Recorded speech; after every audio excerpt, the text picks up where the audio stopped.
va? Et toi? Oui.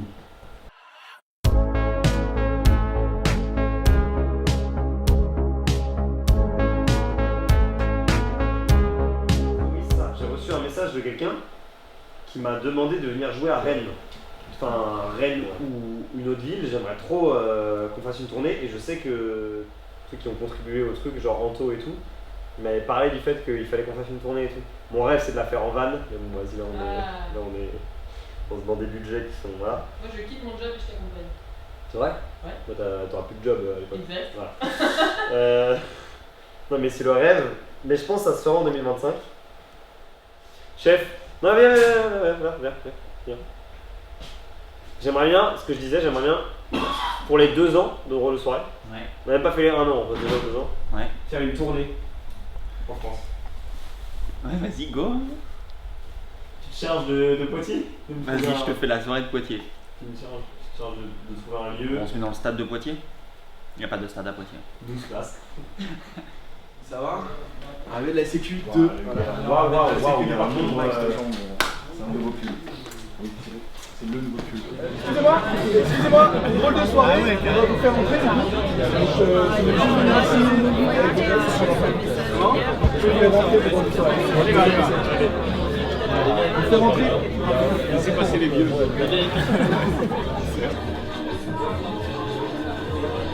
Pendant les études, j'ai commencé les scènes ouvertes et après, à la fin de l'année scolaire, j'ai arrêté pour faire que ça. Mais du coup, au début, c'était pas facile. Il y avait plein de choses qui rentraient en compte. Il y avait mes parents, il y avait la CAF qui m'aidait, le chômage, enfin, il y avait plein de trucs. Et au final, maintenant, ça va quoi. Ouais, t'arrives maintenant genre à vivre uniquement avec le plateau. Grave.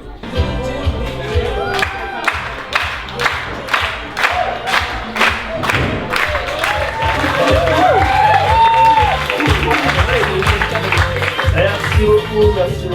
Mais tu dois en faire pas mal quand même. T'en as combien à peu près Ça dépend en vrai, ça dépend des mois, ça dépend de si je pense à envoyer un message pour prendre mes dates dans des comédie clubs et tout, des fois j'oublie. Minimum 6 fois à maximum, je sais pas, des fois 20-30 fois par semaine quoi. Enfin les week-ends c'est bien rempli parce qu'il y a des scènes à 16h, des scènes à 15h, il y a des scènes à 11h donc on peut les étaler sur la journée. Là, je suis arrivé à 20h30 ici, mais à 19h je jouais, et après à 22h30 je joue. Donc au final, ça reste un truc où là, en une soirée, je joue 3 fois. Donc on envoie encore plus d'énergie. Vraiment, on se pète les mains, on ne fout pour rien dans cette salle. On braque pour monsieur Jérémy Ippé.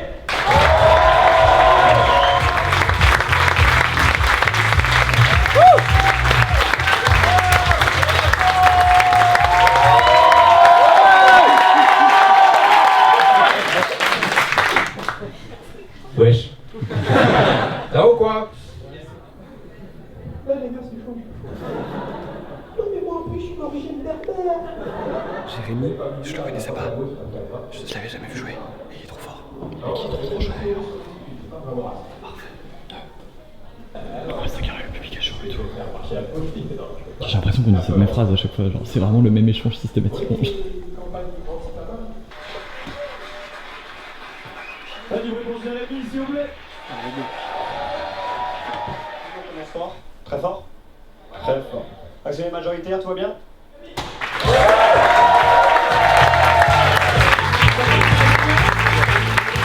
Et ça te blasse pas, genre si tu fais, genre quand tu te retrouves à faire 20 plateaux par semaine, genre 20 fois les mêmes vannes, le même. C'est jamais les mêmes, enfin, c'est jamais la même chose quoi. Une vanne va pas rebondir de la même manière sur deux publics différents. Donc au final, c'est jamais vraiment la même chose. Et puis même nous, enfin en tout cas moi, je pense que tous les humoristes c'est comme ça, mais quand tu t'écris une vanne, elle est pas figée quoi. C'est-à-dire selon, des fois il y a une impro, des fois il y a quelqu'un qui rajoute quelque chose dans le public. Je sais pas, il y a un mec qui te tient vraiment la cuisse quoi, donc je vais peut-être pas aller là-dessus. Bah écoute, si... J'espère que c'est pas la seule chose que tu vas retenir de mon passage. Enfin, c'est jamais la même chose. La base est la même bien sûr, mais après c'est du spectacle vivant. Ouais. Donc, c'est ça, ouais, c'est la rediff. C'est trop bien. Tu fais pas la même représentation, enfin, c'est pas comme si t'étais au théâtre, tu faisais le même truc systématiquement. La base du texte c'est la même chose, Mais le plaisir de se laisser aller en impro, en interaction avec le public, c'est trop bien quoi. Genre après, ça fait combien de temps que tu fais ça? Ça fait 3 ans et demi là. Ouais, putain, au bout de 3 ans, tu vois, tu pourrais te dire au bout d'un moment, ouais, tu sais, avoir testé le truc et te rendre compte de ce qui s'est passé avec Fredo en vrai. Ouais, bah, lui, ce qui est drôle, c'est que sur les premières scènes que je faisais, on se croisait dans des trucs lugubres à Pigalle.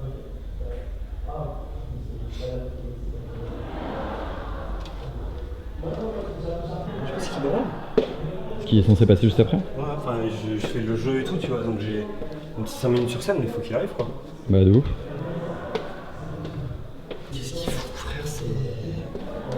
Il va arriver en vrai. Bah... Il faudrait, là, vraiment. Tu lui as dit quelle heure? Bah, je lui ai dit que je passais entre 21h et 21h10, mais enfin,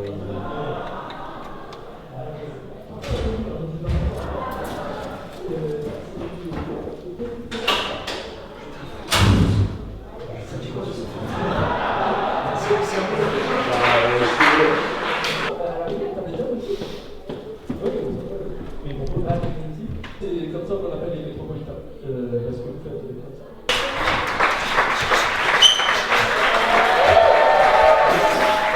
la honte, c'est pareil aussi, tu vois.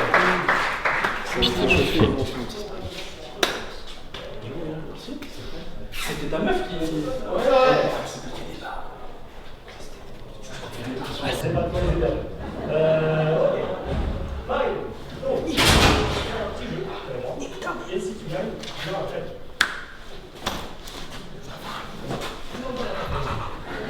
Je crois que du coup, on va pouvoir passer au troisième artiste.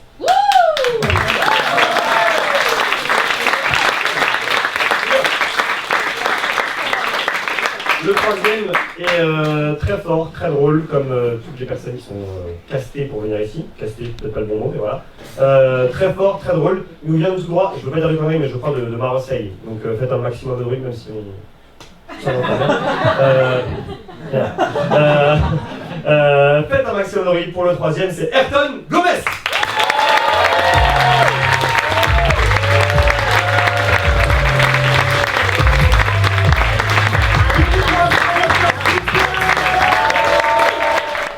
Enchanté Laurent. Donc, toi aussi 12 ans. Dis oui fort, parce que là, c'est plus toxique. Je pense qu'il y en a qui voient un peu. Moi, j'ai tenu la main dans la rue. Et tu sais, moi, je parle avec lui, excusez-moi, madame. Comment ça se fait qu'après tant d'années passées ensemble, vous tenez encore la main? Ouais, mais le truc est un peu plus freestyle quoi. Mais t'inquiète, c'est tranquille. La rencontre avec mes parents, ça s'est bien passé avec ma meuf. C'est vrai? Je fais des petits tests qui étaient pas graves. Bang bang, boum. Juste je fais un truc, ça marche. C'était quoi? C'était un truc sur la taille. Ah, c'est drôle. Mais juste l'ascension. Ouais, bon, mon frère, c'est Kevin qui me l'a donné, frère. Zarma, il a dit. C'est marrant, mais. Il m'a dit quoi? Black d'actu. Black d'actu. Je fais top. C'est marrant, mais limite, tire-le avec un Sherpa et tout. Ouais, mais faut dire ça. Des joues et tout. Mais en fait, si la première elle est pas marrante, ouais, je suis d'accord. Ils sont pas si loin. l'idée est pas marrante, ok, d'accord. Tu vois? Donc, ça, c'est un truc que je veux capter, je défie. Les talons, c'est marrant. Ce qui serait limite marrant, c'est un truc genre, tu dis je vais en mettre 75. En vrai, 69. Je l'ai dit à la fin, en vrai. En vrai, 74. Mais t'as capté, je veux pas. En vrai, je vais vraiment le mettre 74.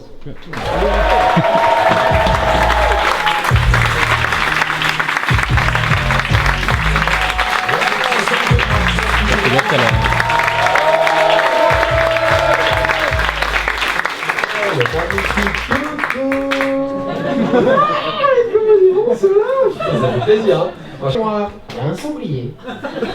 On dirait plongeant. J'imagine un jour un chasseur dimanche matin.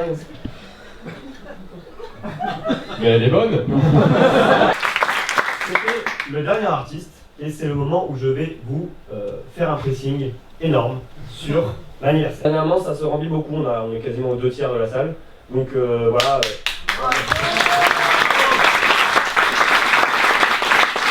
Il y a une espèce d'histoire derrière qui est censée être émouvante, touchante, sur laquelle je travaille beaucoup, avec mes amis qui m'aident, et avec notamment Antoine, qui est derrière la caméra, qui prend des photos, qui prend des vidéos, qui m'aide énormément.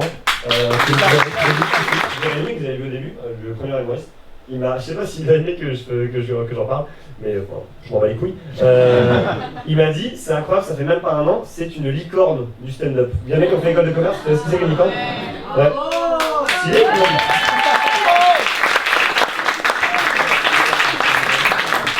C'est le moyen que je fasse la vidéo. Trop bien. Je suis arrivé au comptoir et pour de place. Merci beaucoup. Je vais ramener mes parents aussi parce que ça fait longtemps que je leur en parle. Le père, il était trop chaud de venir, mais les dates ça correspondait pas trop pour l'instant. Donc là. Surtout que la prochaine c'est la dernière, avant le 22. J'ai plus de salive là. Oh, l'activation de la clim, j'étais mais. J'ai l'impression d'être témoin de Jéhovah quand je fais ça. Que là j'ai 50K et ça convertit pas tant que ça. Donc les 50K c'est les 50K de vidéos stand-up? Non, moi je fais que beaucoup de face cam, mais des fois je balance du stand-up. Ouais, les trucs où t'as la. Exactement, c'est ça. Moi tu vois, je dois vendre le 22 novembre, donc en fait... Putain, t'as 500 places à vendre toi? Ouais, mais en vrai, je pense que ça va le faire. Et tu vois, les 500 places, j'ai pas communiqué les artistes. C'est fou. Il y a personne dans le monde du stand-up qui a fait de la pub dessus. Qui vient? C'est toi qui viens le novembre. T'as le droit. J'ai Je vois ce que tu veux dire. Parce que je bombarde et que les gens ils s'identifient au projet, c'est pour ça qu'on filme tout. Parce Ouais. que même les vlogs sur YouTube ça fait 100 vues, tu vois. Ouais. Mais les 100 vues, bah du coup c'est des gens qui viennent parce que c'est des gens qui s'identifient au projet, qui voient que t'es sincère, etc. Machin. Du coup, en fait quand tu joues à la carte de la sincérité, les gens ils ont envie de t'aider ou ils ont envie de te tu vois. Tu me dis en vrai de vrai, tu balances des vidéos, des blagues gratuites presque tous les jours sur Instagram, sans toi légitime de les bombarder de liens pour le spectacle quoi. Et c'est pour ça que tu fais ça. J'avoue. Mais des fois je suis là en mode. Attends, y a pas de lien, mais t'es zinzin. Mais T'es le mec qui vient jeter des échantillons gratuits, on peut acheter, t'es plus là. Vraiment, c'est que ça quoi. Je te jure, mais en fait je me mets mal à l'aise de tout le temps mettre une story, j'ai l'impression de casser les couilles. Bah pas du tout. Non mais techniquement, j'avoue moi je le fais pas, hein, donc c'est facile Ouais. à dire. Mais quand tu fais ça, t'es en Ah, vente. de ouf. T'es en vente, donc il faut qu'il y ait un QR code, un code barre, un truc à... Ouais, je suis grave d'accord. En vrai, je pense En que. fait c'est ta faute. Je pense qu'il faut juste que les gens ils t'identifient plus comme un stand-upper qui fait des vidéos Ouais, plutôt que c'est comme ça, un vidéaste exactement. qui fait du stand-up. Alors, je trouve que lui, il dégage une vibe en fait, ça qui manque à moi et je trouve à pas mal d'artistes aussi, c'est juste être identifiable et avoir une vibe, un Chef. truc, hein, tu vois. Chef, Ouais, voilà. t'es identifiable. Bah, Ah grave. ouais Ton- Non mais le pas smile identifiable et comme tout. ça. Identifiable, ah il est cool quoi. Kev Adams, il a dû se faire des couilles en or Non, mais avec son Kev t-shirt Adams, avec c'est le n'importe quoi. Après Kev Adams il est célèbre, Je très crois que c'est l'un des célèbre, mecs les plus connus de France. Hein. mais depuis longtemps. Il a 8 quoi, millions d'abonnés. 33 ans. Qui cartonne sa tante. Mais genre, c'est Ouais. un moment, c'était une star, mais Et c'est même les fou profs furieux, 2, quoi. enfin même les profs 2, enfin Ouais, mais c'est le fou. gars, C'est quoi le meilleur moment de sa carrière? Mais moi, j'avais son poster dans ma chambre. À Je Canada faisais comme, Mais j'ai moi, mis ses sketchs. il y a des sketchs que je refaisais, mais par Pareil. cœur dans la cour de Ouais, classe. Professeur de langue. Pour moi, Mais ouais, Genre, allemand, le sketch des professeurs de allemand langue et espagnol, mais je l'ai, mais par. Dinguerie, Là, je l'ai plus. Peut-être. Mais parce qu'il est arrivé à un moment aussi où c'était pas assez développé et que du coup ce mec représentait tellement une génération entière. Ouais. Aujourd'hui un mec de 18 ans qui fait du stand-up, je dis c'est tôt, mais c'est pas une dinguerie tu vois. Lui je pense que ça devait être tellement novateur.